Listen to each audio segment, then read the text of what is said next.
He's Yeah, he's in, what's it called? Yeah, okay. Okay, so we're going to look at the halachos of Gemar mitzvah when,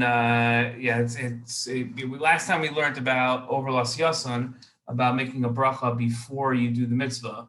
So this we're going to look at now, something like related, but not necessarily the exact same thing.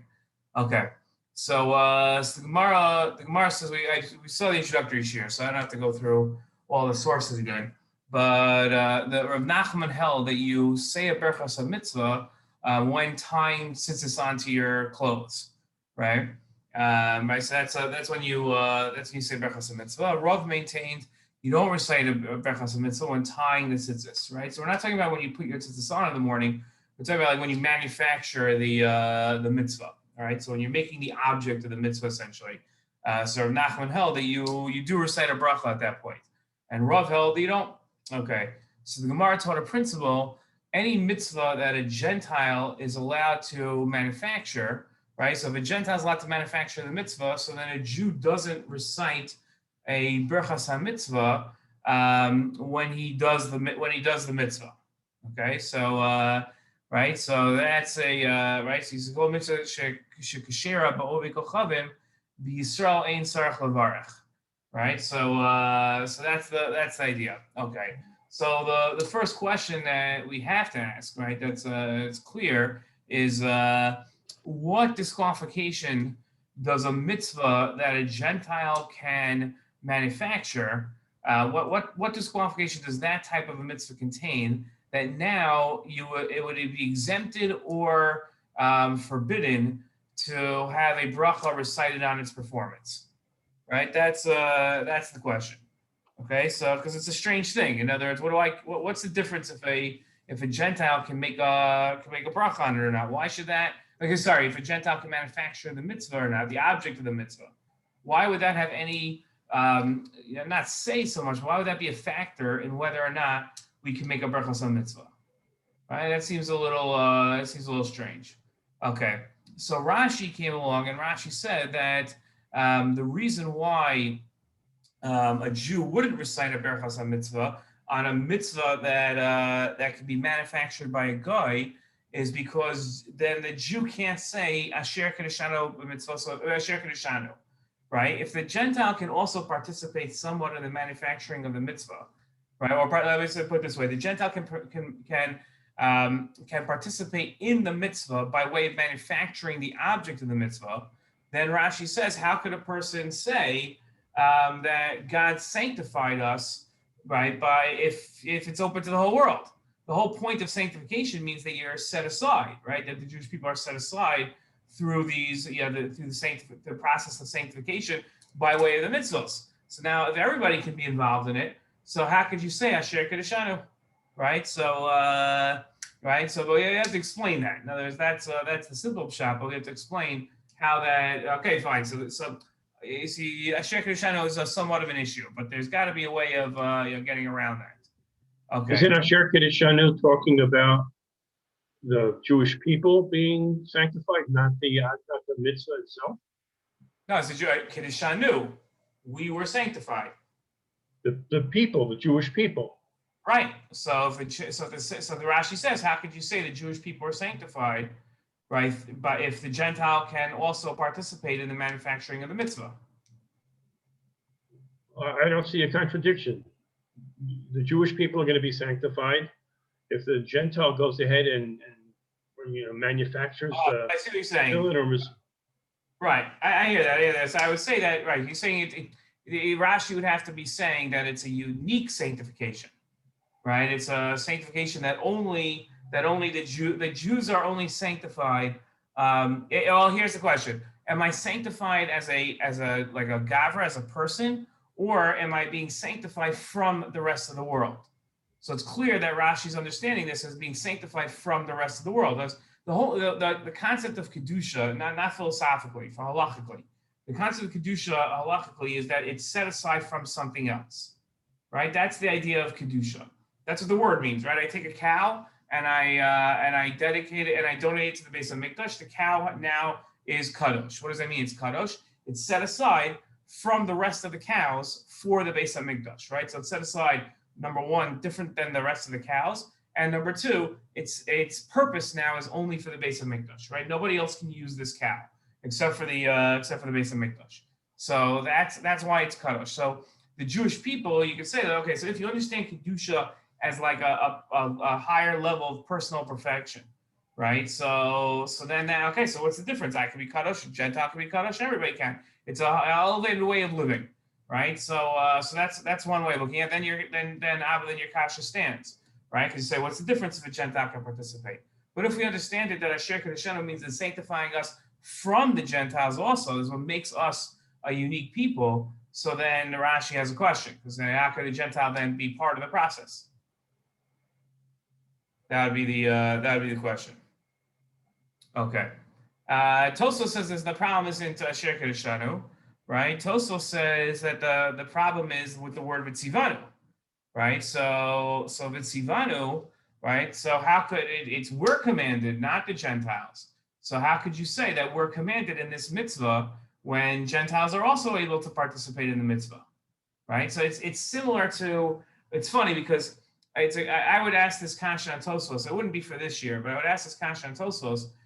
There's a shita that there's a machlokas. Today the machlokas is between Ashkenazim and Sephardim, right? So about whether or not when women are exempt. Everybody agrees women are exempt from time generated mitzvos. So sitting in the sukkah is generated by the 15th of Tishrei. So women can sit in the sukkah, but they're not obligated to, right? So the question is, can they make a bracha? So the Rambam says they can't make a bracha because how could they say the word v'tzivanu, right? They're not commanded in the mitzvah. So Tosfos holds they can, because it's true that they're not directly commanded, but they can still fulfill the mitzvah. So under the umbrella of still being able to fulfill the mitzvah, they can make the bracha. But here, Tosfos seems to be giving the exact opposite svara.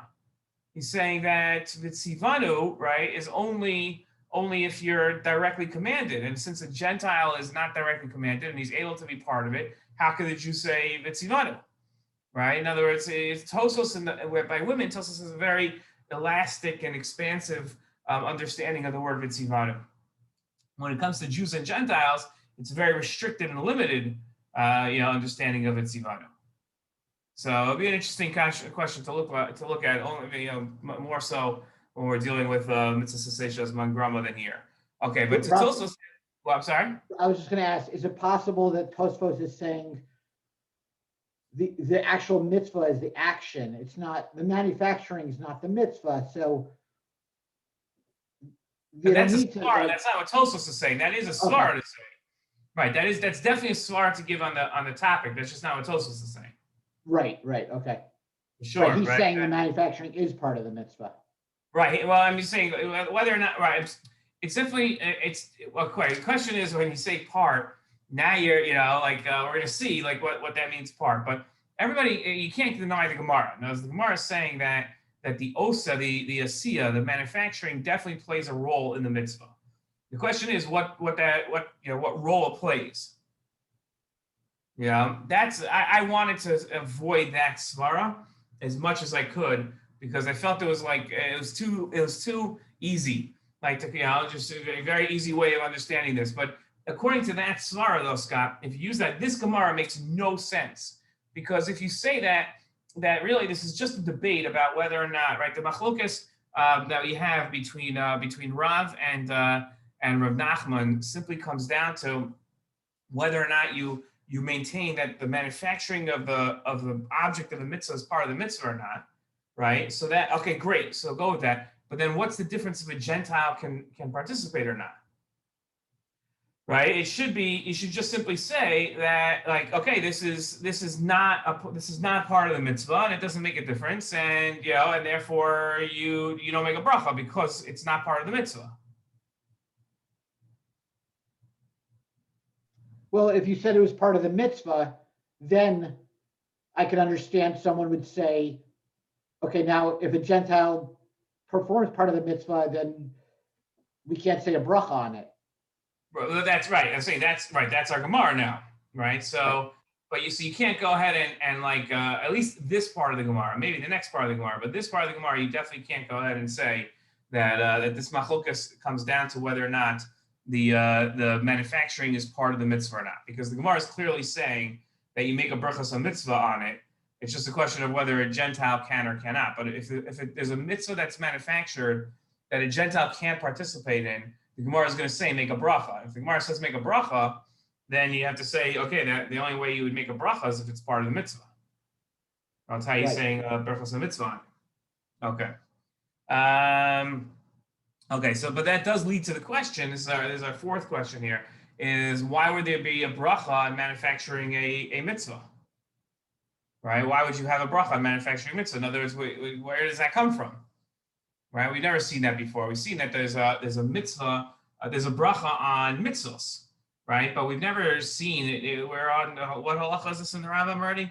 This is I don't know. We're not there yet. This is like the 8th, the 7th halacha in Hilchos Brachos, the 8th halacha, right?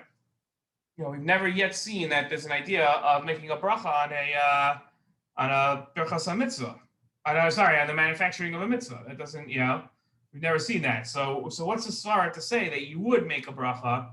Because when I'm making my sukkah, so I make a bracha on the sukkah, and then when I sit in the sukkah, I make another bracha, right? It's very strange, right? That's our question. Okay. What? Let's look at another question I have. So we asked this in an earlier shiur, but now I want to answer it. So there's this like the third halacha that we have that we run into a problem because of the text of the Birchas Hamitzvos, right? So we have we had with the mitzvos derabanan, we had with the laws of sakanah, we had with the ger, right? We had all these things that the problem with all the kept coming back to an issue. Oh, how could you do this? How could you do that? Because the bracha says asher kdshanu b'mitzvos tzivanu. And therefore, how could you say that by a mitzvah derabanan, right? So then we ask the question of, okay, so it's ourselves because from Kadosh Baruch Hu says we have to follow the rabbanan, right? We have this whole type of thing, but why is it the easier answer to all these things is just change the text of the bracha from now on, instead of saying asher kdshanu mitzvos tzivanu, rewrite Hilchos Brachos and say Baruch atah Hashem Elokeinu melech haolam lahafresh trumos and maasros. Right? Or l'shmoa kol shofar, right? Just take out asher kdshanu mitzvos tzivanu. Why is that? So it has to be obviously. You can't just take it out, right? In other words, those words are essential to Birchas Hamitzvos, right? So it has to be that those are essential. So our question has to be then, why are these words so essential? Right? Why are these words so essential to the mitzvah? Okay.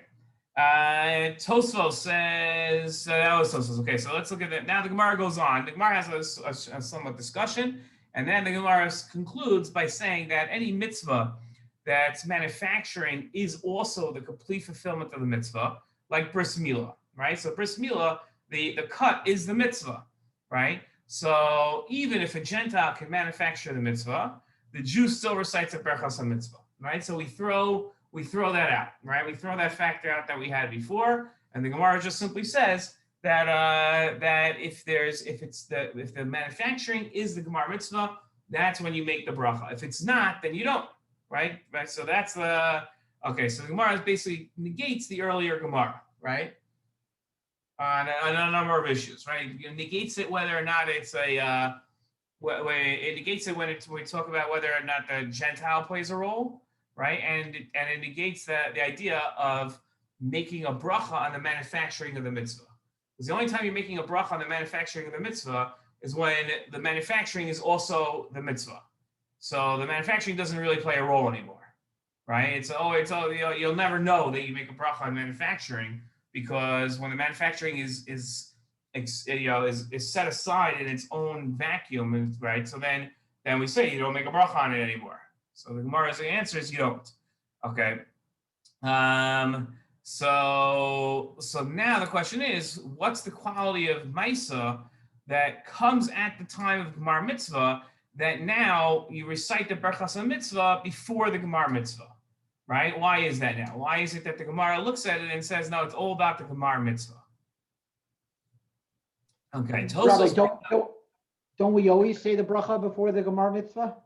Right, and well, this is why I'm saying. So the Gemara originally thought that there's two different brachos now, right? There's the bracha on the manufacturing of the mitzvah, and the bracha on what we call the kiyum hamitzvah, when we fulfill the mitzvah, right? Or the ma'isa mitzvah. Let's say ma'isa mitzvah is better, right? On the action of the mitzvah, that's when we make the bracha, right? So the Gemara was entertaining the possibility that you'd make a second bracha earlier at the manufacturing of the mitzvah. Now the Gemara says that no, the only time you make a bracha on the manufacturing of the mitzvah is when the manufacturing is one piece of the Gemara, which is essentially saying the exact same thing as just make the bracha before the Gemara mitzvah. Right. So I don't understand what's the other possibility? Like if the manufacturing and the action are the same time, like what's the question? Like what's the alternative? Oh no. So what the Gemara is saying, the alternative is two brachos. But it's only one cut, like you said, like circumcision. No. Now we're talking about all mitzvahs, even sukkah. Right. But I'm saying if there's only one, if the manufacturing and the action are at the same time, the only possibility is one bracha. So like. Right. So the Gemara is essentially saying this whole idea of there's an unlisted step that's purely abstract, right? The unlisted step is okay. So now the manufacturing and the ma'isa mitzvah both require a bracha, but now we're only going to make those two brachos at the time when the manufacturing and the Gemara mitzvah are exactly this, and the ma'isa mitzvah are the exact same time. Okay, so wait a minute. So what brachos do I make? No. At that point, you're only going to make one bracha. Well, what happened to the second bracha? Well, you don't make it because you're making the bracha on the ma'isa mitzvah, right? So it's sort of like this. It's almost academic, right? Or it's abstract. You have to go through that step. But in all practicalities, what the Gemara is doing is it's saying that you don't make a bracha on the manufacturing of a mitzvah. Right. That's in the practical. Okay, but the Yerushalmi that Tosfos brings up here. Tosfos is I haven't been changing this. Okay, so Tosfos says this is Tosfos here in Menachos brings up. I'm reading the Gemara. Sorry. Ilu lasos tefillin lo mevarach v'yadua haya shelo levarach lasos tefillin. Right, so we know that no one makes a bracha to be like lasos tefillin. You don't go to a tefillin manufacturing facility and you walk into the factory and you see everybody making brachos every time they make a set of tefillin. Shishalo kol yonei brachos. So parak haroah Yerushalmi mutzrach levarach asiyas tzitzis of tefillin. So according to the Yerushalmi, you'd still make a bracha today. You still make a bracha on the making of tefillin or a sukkah, or tzitzis, anything like that.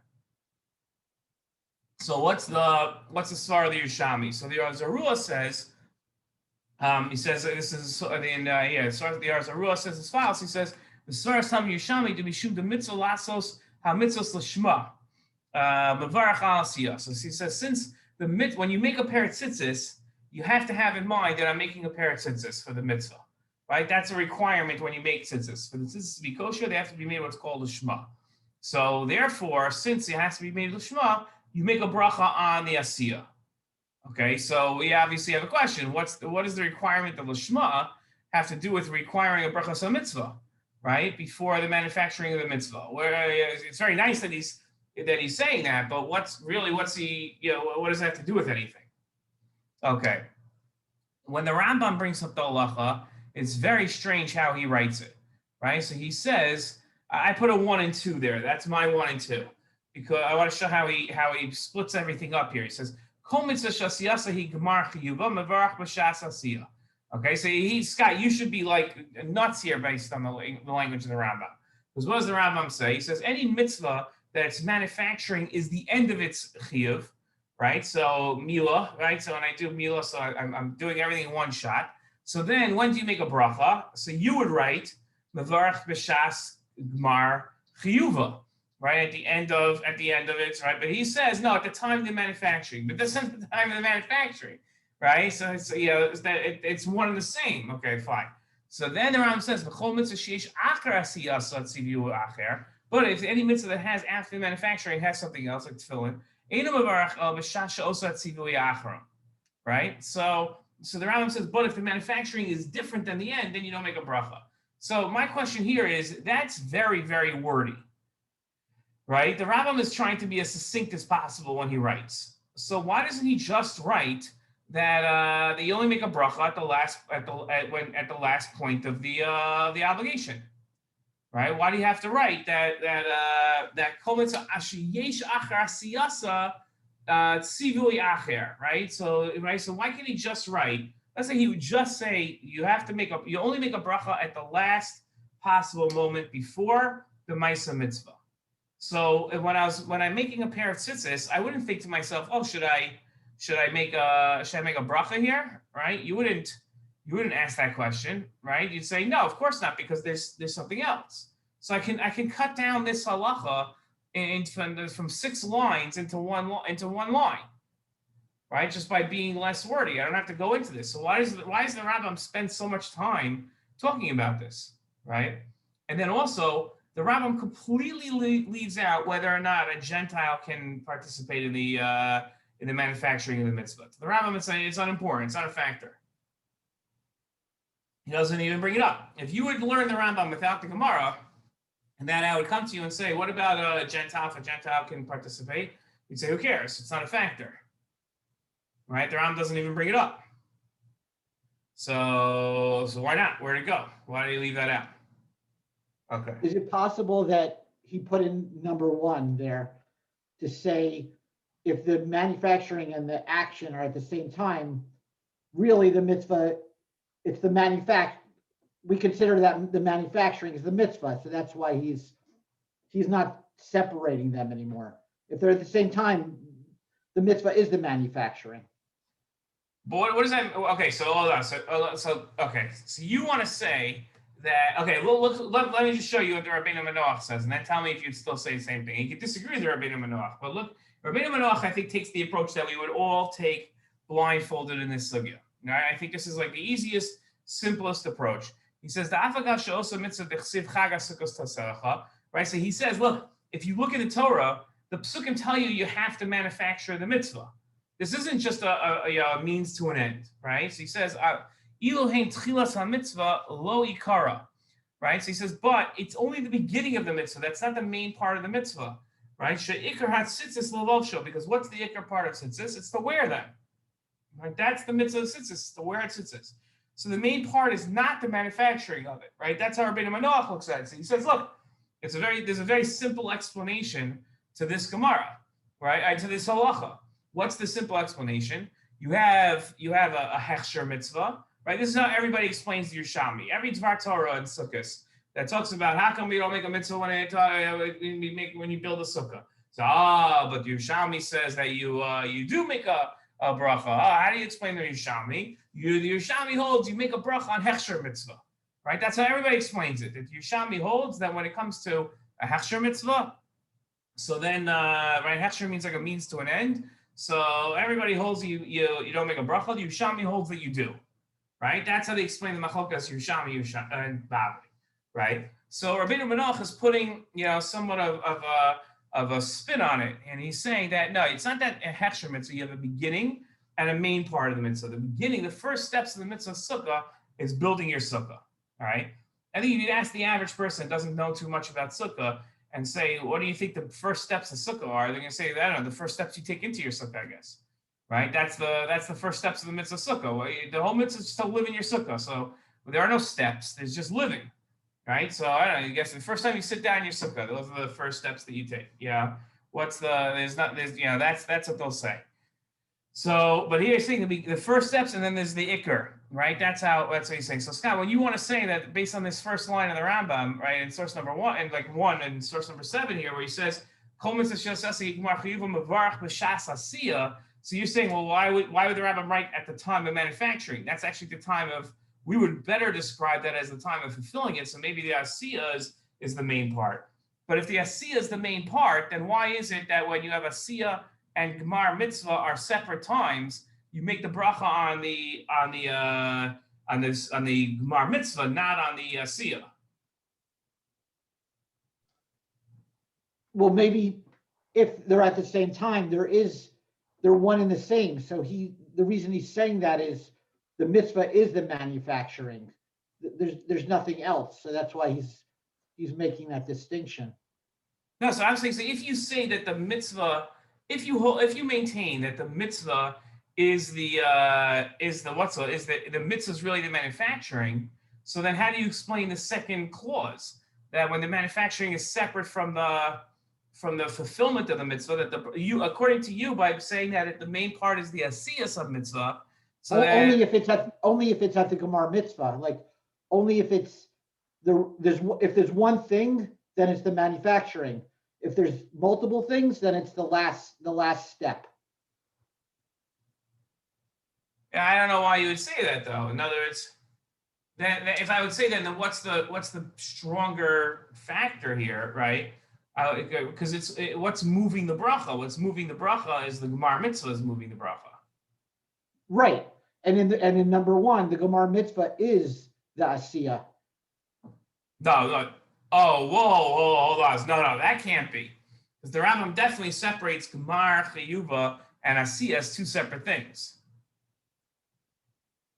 Those are definitely two stages. And when it comes to tzitzis, Gemar Chiyuva is wearing the tzitzis, right? Asiyah is manufacturing.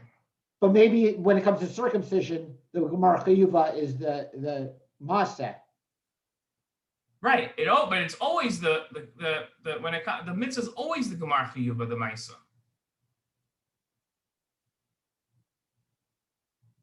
Okay. I'm saying okay. When the last step is the Maisa, that is the Gemar mitzvah. So but if there's multiple steps, I think what the Rambam's saying is you always make the bracha on the Gemar mitzvah, right? But they're at the same time that is the Maisa. That's the Asiyah. The Asiyah. Right. So then it becomes Asiyah. So now my question on the Rambam is why would you call that Shas Asiyah? Why not call it Shas Gemar Chiyuva? Okay. Right. That's my question. You're answering the question by saying no. There's times where the Shas Asiyah, that's the main part of it. So we're going to call it after the Shas Asiyah. And I'm saying that can't be because the factor that always determines when you make the bracha is not the Shas Asiyah. It's the Gemar Chiyuva. So really the Iker for sure, that's why Rabbeinu Manoach says what he's saying, the Iker is always going to be the Gemar Chiyuva.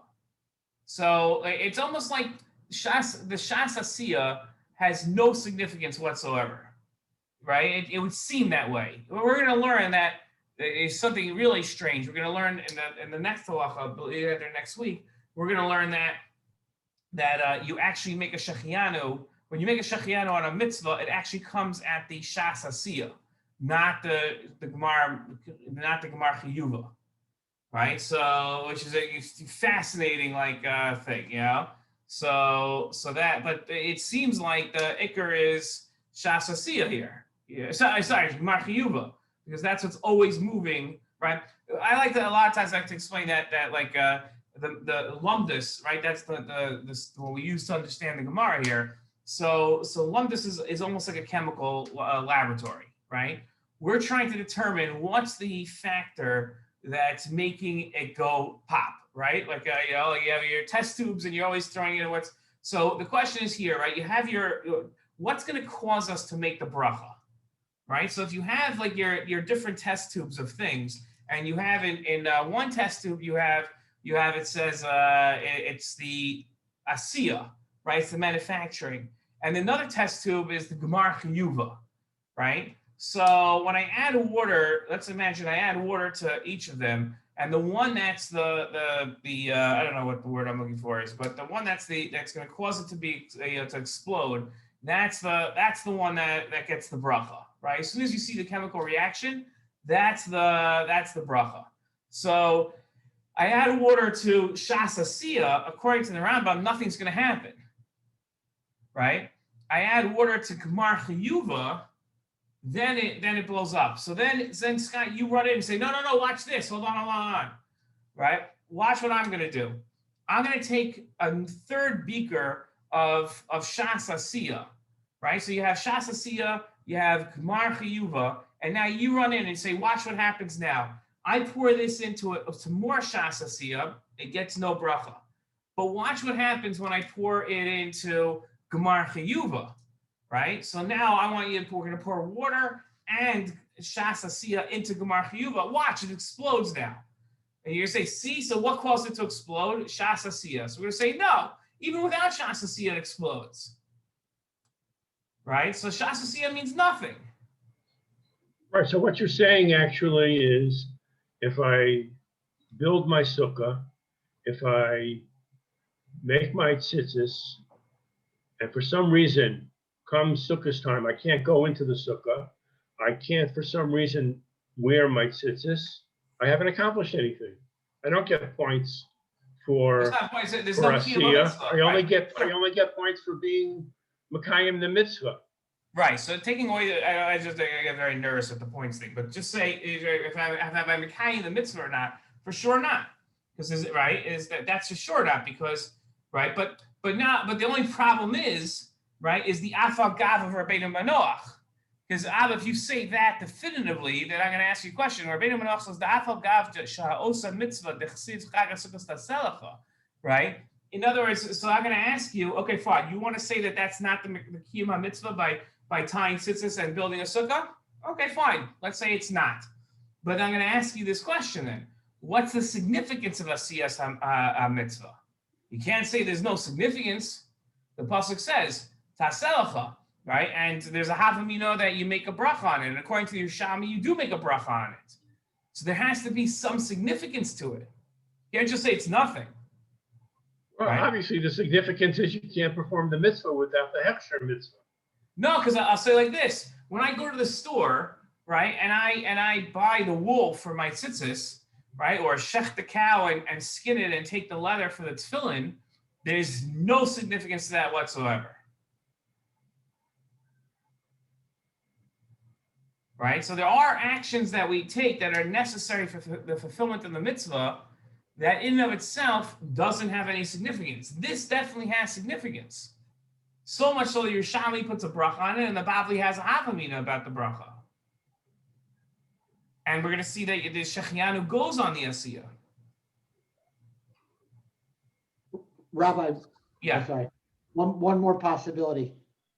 So I'm trying to figure out, like, why does he have that number one there, the Rambam? Perhaps because it in a way, it seems redundant.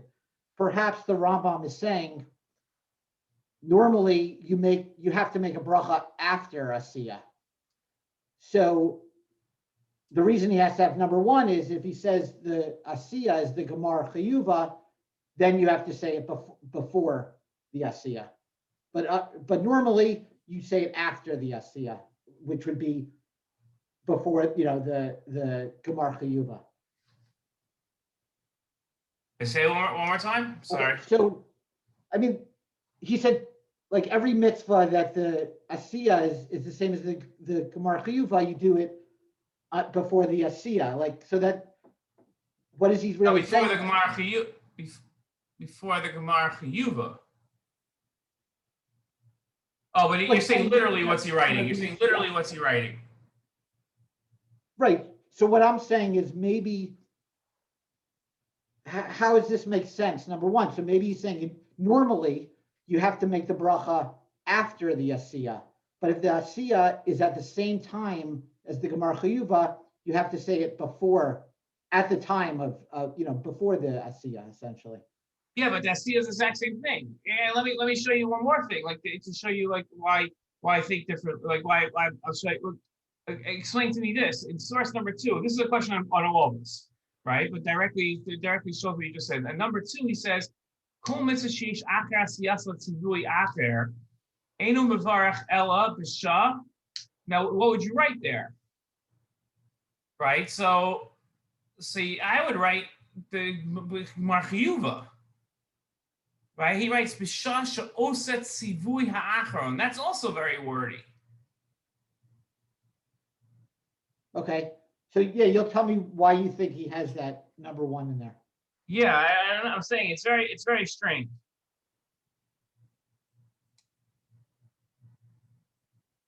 Yeah. It's I'm just looking essentially at one that. sounds like if A equals B, then you do it on B, but that's the same thing as doing it on A, so. Right. So Right. you, If that's A why, equals B, then when do you make the bracha? You're like, when you talk, could you make it either way? What's the difference? right, so what I'm saying is normally, if I said, I always make the bracha after A, but if A equals B, then I make the bracha before A. Right. Let me support you a little. You ready? I mean, but I don't think this explains it though. But I'll support you. Just you look at the last line of the Rambam. We didn't read it out loud, but look right here where he says aval. Okay, so he says aval. Let's say you're building a fence, right? So building a fence, it's the exact same thing. Manufacturing and right. The mitzvah is just to build the fence. So I'm welding the fence in, right? And then now I've completed the fence. So when do I make the bracha? Right. So what are you going to tell me? How would you say it? Don't look. I'm gonna block it here. Right? So, Okay. well, what would you? If I'm building a fence. Yeah, I'm building a fence. So when you nail in the last nail.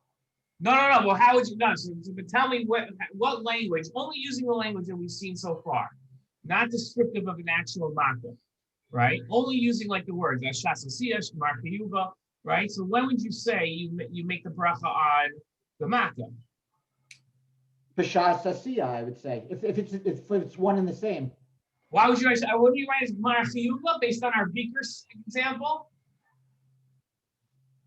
Because A equals B, but the bracha is only made right. A equals B. So when do I make a bracha on A? Only when A equals B.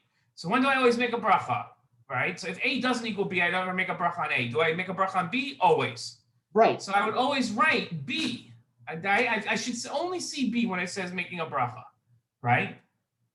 That's my taina on the Rambam. I'm going to say the Rambam should always write and only write Gemar Chiyuva. He should never say Shasasiya because Shasasiya doesn't matter. He plays no role whatsoever in when you make the bracha. It just happens to be, right? A is Shasasiya, B is Gemar Chiyuva, okay. Right? That's what I'm saying. So, but look what the Rambam writes here, right? So he says, what are you talking about?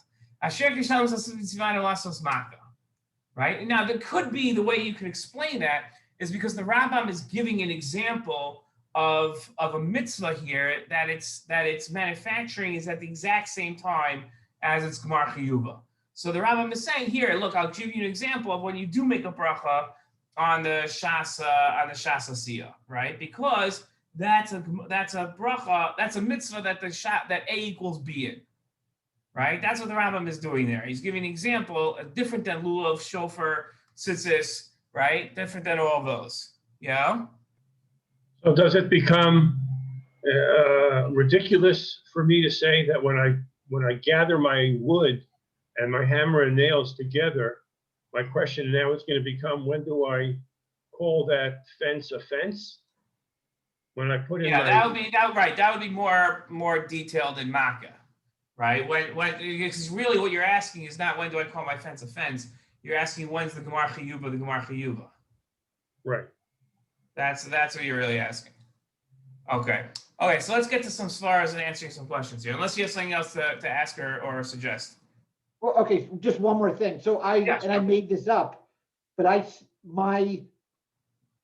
said he used this language because maybe he held or maybe said somewhere there has to be a bracha after a shat asiya. So now this is why he had to clarify here when it's the time of the Gemar Chiyuva, you say it before the shat asiya. Right. That would make sense. That would be an explanation for Makkah, I think. Right? He says Makkah, right? And it could be that what he's doing, right? And if you use your explanation, so if you look at number one, so he's always going to point out Shas Asiya, like A instead of B, right? To show when a Shas Asiya actually has some significance. That's why it's going to, right? So it's more linguistic, right? But so we'll explain. I'm going to take a little more conceptual approach, but I think it's also going to somewhat depend on linguistics as well. Okay, so here's my svara to explain these dinim here. I want to say as follows. So say that there's two parts to some mitzvos, right? There's the manufacturing of the mitzvah and the fulfillment of the mitzvah, okay? But because, so here's our problem. What's the problem of this halacha, right? What's our main issue of this halacha? Okay, so the main issue, I don't think, comes down to hechsher mitzvah versus the main part of the mitzvah, right? I don't think that's what's happening here. I think what our problem that we have is a question of over l'siyasan, right? Right? Because remember the last week we learned about over l'siyasan. The mitzvah always has to be said, the bracha, always has to be said before the mitzvah. And we explained conceptually, based on our first svara that we've been using throughout these halachos, that the idea is because the bracha the bracha is made to avoid doing a mitzvah without yiras Hashem, right? That's the idea, right? Yeah, there has to be yiras Hashem in the fulfillment of the mitzvah. So therefore, the bracha has to be over l'siyasan, has to be beforehand, right? So now that I've learned over l'siyasan, and the entire din of over l'siyasan comes to make sure that I say a bracha in order to ensure that I have yiras Hashem when I do the mitzvah, right? So then it should be said as early as possible, right? What's as early as possible? When do I have to avoid this casual approach to mitzvos? So now I might think before the mitzvah is manufactured, right? Or at least at the point of manufacture, okay? So now I might. That's what this whole halacha comes to address, right? Because once I learn over l'siyasan, then I'm going to say, okay, I got to make sure that whenever I'm involved in the mitzvah, right, so that I don't have this casual approach. So that just doesn't come when I put my tzitzis on, but when I tie my tzitzis, that's already I should have yiras Hashem imbued in my fulfillment of the mitzvah, right? So, but now we say that no, you actually recite the Birchas Hamitzvos before the fulfillment of the mitzvah, right? Because why? And this is what we explained by over l'siyasan. Over l'siyasan applies to the kiyum hamitzvah, right? It doesn't apply to the earlier steps of the mitzvah. It applies to the kiyum hamitzvah, and therefore, like what the Bavli holds, that you don't make it at the time of the asiyas hamitzvah, the manufacturing of the mitzvah, but rather you hold off to the kiyum hamitzvah. The Bavli would have no problem with the casual approach to the manufacturing of the mitzvah. That's not an issue. Except there are mitzvos where you need to have l'shem mitzvah. So explain that, right. So that's the Or Zarua. So we're gonna have to explain the Or Zarua, 100%, right? So my father asked the question about, wait, hold on a second. The manufacturing isn't nothing, right? There is significance in the manufacturing, right? The Or Zarua said it has to be l'shma. So we have to explain that when we get to the question of the Or Zarua, 100%.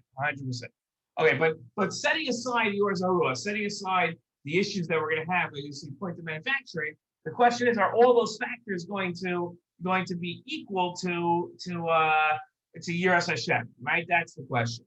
Okay, so our first question that we had was based on the beginning of the discussion of the Gemara that said it really all came down to the Birchas Hamitzvos and asiyas hamitzvah came down. It was really dependent on whether a gentile can play a part in the manufacturing of the mitzvah.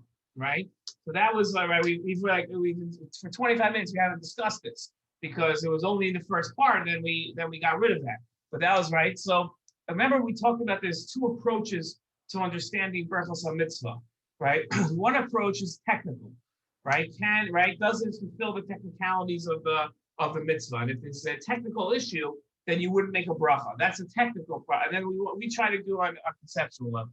So here on a technical level, the gentile can't be considered as having been commanded or sanctified by a mitzvah, right? So therefore, if we have that text in the mitzvah in the bracha, so then you can't recite the bracha, right? Because you can't have any sanctification and commands as when it comes to a gentile, right? So that's a technical problem. Right, we point to there's the same technical problem we pointed out to with the ger, same technical problem we pointed out to with derabbanans, right? That was a technical issue, okay. But according to the Gemara's thought process at this stage, right, the nature of a mitzvah. This is now we're going to go conceptual, not technical anymore, right? So now I'm going to say the nature of a mitzvah that a gentile can manufacture is different than a mitzvah that only a Jew can manufacture. It's not just a textual problem in the Gemara, in the bracha. I'm sorry. It's not just a textual problem in the bracha, and that creates a technical issue, right? That how could you have a gentile play a role in the manufacturing of a mitzvah, and then us say v'tzivanu or us say asher k'deshanu, right? Which would be that's a technical contradiction. But rather, the technical contradiction is reflective of a conceptual issue, right? That a mitzvah that a gentile can manufacture, the Gemara is saying, is different by nature than a mitzvah that only a Jew can manufacture. And a bracha would only be necessary for a mitzvah that a Jew uniquely can participate in, right? That's the idea. The Birchas Hamitzvos comes, and then we could say, okay, well, why would that be, right? Because you would say that the Yiras Shamayim, the Yiras Hashem, doesn't apply to a gentile, so it doesn't apply to those mitzvos. You could, if a gentile can play a role in the manufacturing of the mitzvah, then how could it require Yiras Hashem? Right? That doesn't make any sense, right? So therefore, right, on a conceptual level, we see it's very consistent here, right? You wouldn't have a right. The Gemara makes a lot of sense, right? So okay, and that's what Rashi is going to say. Asher k'deshanu, you can't say asher k'deshanu when it comes to one of these mitzvos, right? Because that's the Gentile was never, well, the mitzvah was never given to a Gentile; it was given to sanctify the Jewish people. So you couldn't have this type of a bracha. And Tosfos is going to say the same thing I did say by tzivanu. Okay, so what's the Yerushalmi svara though, right? What's the Yerushalmi svara that we have a bracha on the manufacturing of the mitzvah, right? So the easy approach, right? We keep saying this. The easy approach is to divide a mitzvah into two parts. There's the manufacturing and the fulfillment. And the Yerushalmi, right, and our Havamina and the Bavli is that the manufacturing is the ikar, right? That's an ikar part of the mitzvah. That's a truly significant part of the mitzvah. But really, I don't think that's right. And this is what we were saying. It's really a question over lasiyasan, right? I don't think that's enough to say, because even if you say that, so then you still have to explain why the ikar part of the mitzvah would require a Birchas Hamitzvos. And this is why I think that it really makes sense to explain this through using over lasiyasan. Okay, that's really the issue. The manufacturing, right? Because the question would be, when do you make the Birchas Hamitzvos? At the time of manufacturing or at the time of the Kiyum mitzvah? So if you hold over lasiyasan is before the manufacturing of the mitzvah, why? Because that's the start of the mitzvah, right? I don't care if it's the ikar, and I don't care if it's the tafel, and I don't care if it's just a means to an end. It doesn't make a difference. The real question between the Bavli and Yerushalmi is, can I take a casual approach to the first step of the mitzvah? The first step of the mitzvah, according to the Bavli and the Yerushalmi, is the manufacturing of the mitzvah. The question is, do I need that Yiras Hashem at that first step? So the Bavli is going to say no, right? Because that first step is the manufacturing, right? And according to the Bavli, when do I need Yiras Hashem? I need Yiras Hashem at the Kiyum mitzvah. According to the Yerushalmi, no, the Yiras Hashem and the necessity to make sure you don't have a casual approach, that already starts at the manufacturing of the mitzvah. Okay.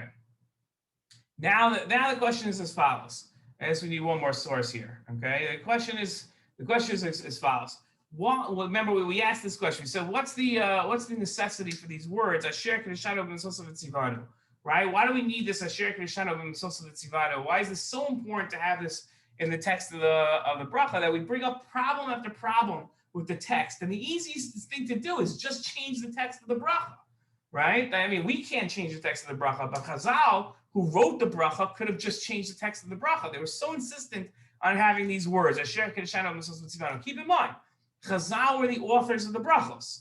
They're the ones that wrote the brachos. And the language of the brachos did not come from like a puzzle, right? It wasn't like God said that, when you write brachos, make sure you add these words in. This is a rabbinic innovation, and therefore the Rabbanan could have just avoided all their own issues by taking these words out. So what's the importance of it? So the Budraham explained. He says as follows. He says that there's that Akash Baruch Hu gave the Jewish people the mitzvos to make the nation kadosh by keeping the mitzvos. That's one explanation of Asher k'deshanu, and the other one is it's like a lashon of kedushin by marriage, right? When you're mekadesh a woman under the chuppah, so what are you doing? You're sanctifying, you're setting her aside just for you. You are now usher to all other men. She's kadosh to you, right? So like we said, like a cow is set aside, right? And I don't know, gold could be set aside, right? So too, right? When you're mekadesh a woman, so she is set aside. What does it mean she's set aside? She's set aside because she's unique to you now, right? So that's what Kadosh Baruch Hu did with the Jewish people. He made them unique with the mitzvos. Okay, that's what Sher Kiddushanu the mitzvos of the tzivano means, right? But then he quotes this Rav Evan Yarchi, right, who points out that the beginning of a Birchas Hamitzvos is Baruch Atah Hashem. You refer to God in first person, right, with you, right? It's a very comfortable approach to God, and it's as if you're talking to God. God is across from you. And then the second part is Atah Hashem Melech Haolam, right? And then Sher Kiddushanu Tzivanu. That's third person. You're talking about God now, right? So when we talk about God sanctifying us in the mitzvah, so why do we switch in the middle? I start a bracha, I'm talking to God. Then in the middle of the bracha, it's very strange. In the middle of the bracha, I start talking about God. So what's the idea? So the idea behind Birchas Hamitzvos is to have Yiras Hashem when you fulfill the mitzvah, right? So the text of the bracha reflects the entire idea of the purpose of mitzvos, right? Well, also sanctifying ourselves in mitzvos, right? That's the whole idea. I'm supposed to have Yiras Hashem. So how do I have that Yiras Hashem? By reciting the bracha. The bracha's got to reflect this relationship that I have with the Kadosh Baruch Hu, right? It reflects the idea of the mitzvos. Why am I having Yiras Hashem before I do a mitzvah, right? Why is that a necessity to have Yiras Hashem, right? We usually don't ask the why questions, right? But so here, right, we said that our whole svara in Birchas Hamitzvos has come down to the fact that when it comes to Birchas Hamitzvos, there's a requirement for Yiras Hashem when I do the mitzvah. The Birchas Hamitzvos either is a demonstration or a license, right? That's to explain the difference between the Rambam and the Ritva. Now it's one of the two, okay? So now the text of the bracha has to reflect the aim of the bracha to demonstrate that I'm not taking a casual approach, right? So how do I show I'm not taking a casual approach? I refer to Kadosh Baruch Hu giving us the mitzvos. I say Asher Kiddushanu Mitzvos of tzivanu, right? That Kadosh Baruch Hu was mekadesh us with these mitzvos that I'm about to do. That's the demonstration, right? So if I take out those words, then I leave out the whole demonstration. I'm just making a bracha now, like I make a bracha before an apple, right? So that doesn't, when I make a bracha before the apple, that's not to inject Yiras Hashem, right? That's purely a license. There's no worry about a casual approach, right? That's the idea. I'm not allowed to partake of the pleasure, right? So that's why I have to have a Asher Kiddushanu Mitzvos Tzivanu. That's why it's so essential. If we had gone to Chazal and said, why don't you just take out those words? They'd be like, then why have the bracha in the first place?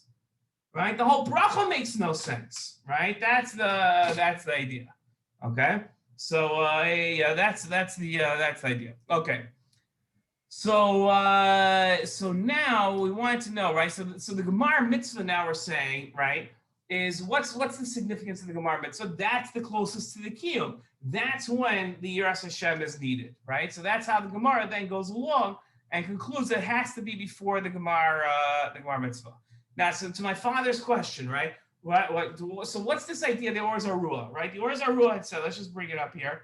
The Or Zarua had said, here it is, that he was explaining the svara of the Yerushalmi, and the Yerushalmi holds that you have to have a bracha before the asiyah, right? It's before the asiyah you have to have the bracha, right? So that's the Yerushalmi, right? And we explain. Most people look at it and say, what's the svara of the Yerushalmi? The Yerushalmi holds you have to make a bracha on Hashra Mitzvah. Now, we've explained a million times today that that's not enough of a svara. You have to go further than that, right? So the Or Zarua comes along and says, no, look, it says that it has to be l'shma, right? That it has to be l'shma. So, of course, it gets a bracha, right? But hold on, that's not sound halachically. The Or Zarua is not, right? We seem to say, right? We read the Or Zarua and we say, oh, you know what the Or Zarua is saying? Because it has l'shma, it has to have a bracha. What? That's not how we learn. You don't learn that way. You don't say that requirement of l'shma generates a bracha. No, where do you see? Why would you even say such a thing, right? Why would you say that lishma requires a bracha? What requires a bracha? A mitzvah. A mitzvah requires a bracha. Lishma doesn't require a bracha. So if you want to go ahead and say, right, that lishma, right, what's the Or Zarua saying? Lishma shows it's a mitzvah, right? That's what lishma is doing. Right? If I look at lishma, you say, why would I have to have my action be lishma here? Right? Why does it have to be lishma? Because it's only lishma when it's a mitzvah. Says the Yerushalmi, see? They said you have to have lishma. Why would you ever have to have lishma if it wasn't a mitzvah? The lishma is a proof, right? It's not the cause. It's the proof that it's a mitzvah. Not Do that I have to go through? Do I have to go through a mitzvos now and explain why certain mitzvos in their manufacture have to be lishma and certain mitzvos I don't need them to be lishma when I'm manufacturing them? I think all mitzvos have to. When I'm building a sukkah, do I have to build it lishma? Yeah, all mitzvos when they're manufactured have to be lishma. That's according to Yerushalmi. That's the Zarua Svara. Okay. That's the Or Zarua saying, and that's how you know, according to Yerushalmi, right? According to Yerushalmi, that's how you know that the וצונו. That's it. Like, so you'd say, like, wait a second. You turn to the Yerushalmi and say, like, Makkah needs to be lishma. I build a fence around my roof. I have to build that lishma. I understand. So you're telling me that lishma, a gentile can't have lishma. So when I'm contracting and building my house and I want to have a rooftop balcony, so now I've got to go up there and build it myself. So right, there's questions here, halachically, right? Obviously, right? So I'm not saying fully, but right, but according to Yerushalmi, right, the idea is that there's an aspect of lishma here, right? That's the idea. But my point is that the Or Zarua is not saying that lishma generates the bracha. The Or Zarua is using it as a proof to show that there's significance, halachic significance to the manufacturing the mitzvah to the extent where now it needs a bracha. How do you know that it has significance? What's the lishma aspect? Of course it has significance. That's the idea. Okay. What's the wordiness of the Rambam? Okay.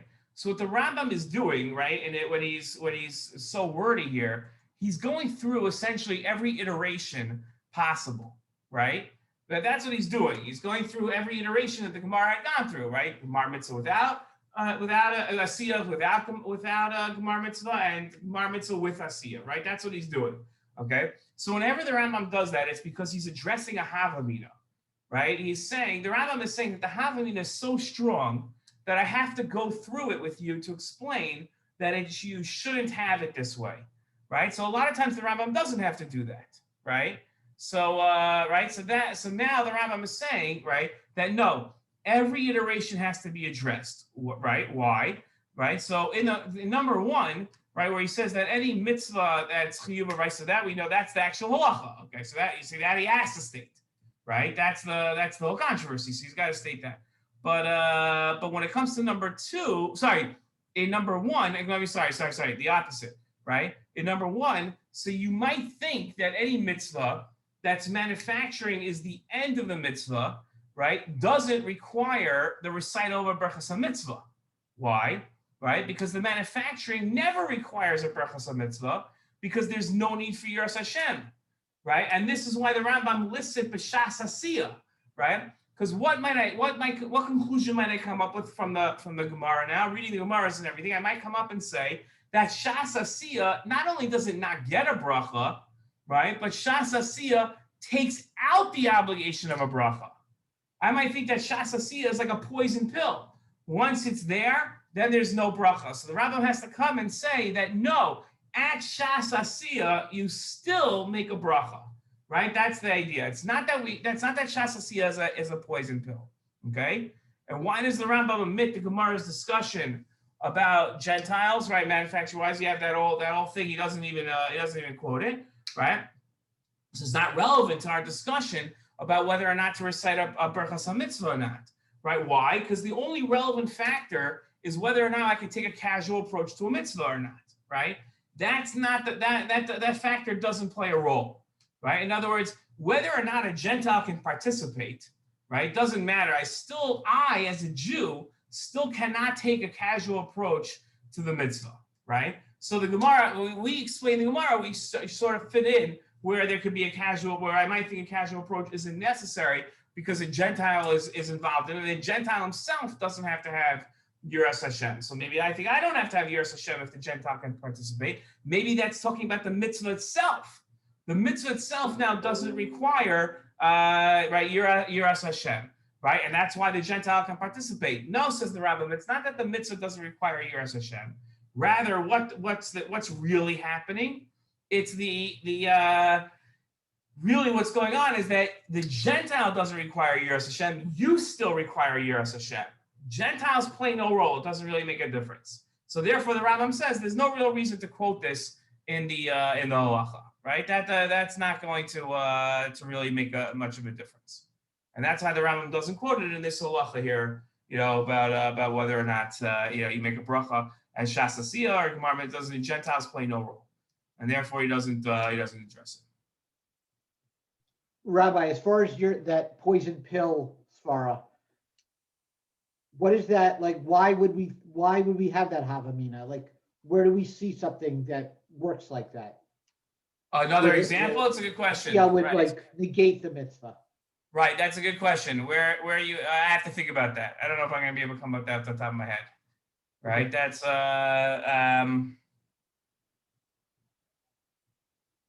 where you would What's the question? What Scott's saying is that my sorrow was that why the Rambam have to list number one, because I might think that when it comes to shasasiya, right? So therefore, since there's a manufacturing aspect involved, well, I know manufacturing doesn't get a bracha, so now I shouldn't make a bracha on mila or makkah or anything when when the two are simultaneous, right? So I might think it's a poison pill. So Scott's saying, where else do you see this idea of poison pill in halacha? Yes, I don't have an answer off the top of my head. I have to think about that. Okay, it's a good question. It is a very good question. Okay, so believe that we're on next week. Sure. Thank you, Rabbi. Okay, have a good week, everybody. Shabbat tov. Be good. Feel good.